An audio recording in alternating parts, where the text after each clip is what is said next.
The steady number of conflicts pushed Sands to join the Republican movement in 1972. His ties to the movement soon captured the attention of the authorities, and later that year he was arrested and charged with possessing firearms in his house.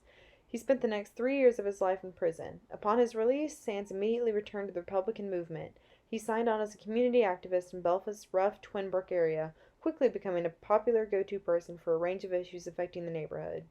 In late 1976, authorities arrested Sands again, this time in connection with the bombing that had taken place at a large furniture company and an ensuing gun battle.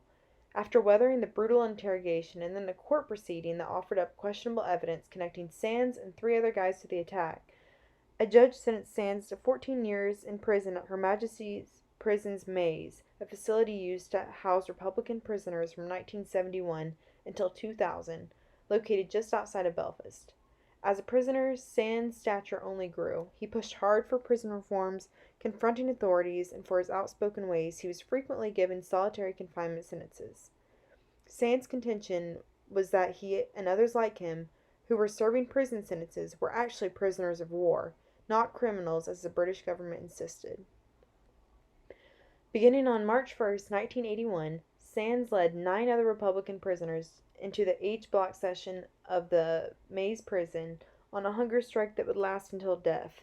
Their demands ranged from allowing prisoners to wear their own clothing to permitting visits and mail, all of which were central in improving the inmates' way of life. Unable to move authorities to give in to his request, and unwilling himself to end his hunger strike, Sands' health began to deteriorate. During the first 17 days of the strike alone, he lost 16 pounds. A hero among his fellow nationalists, Sands was elected as a member of parliament for the Fermanagh in South Tyrone. He died on the morning of May 5th, 1981. While many loyalists dismissed Sands' death, others were quick to recognize its significance. Over the next 7 months, 9 other IRA supporters died on hunger strike. Eventually, the British government gave proper political recognition to the prisoners, many of them earning their release until the 1998 Good Friday Agreement.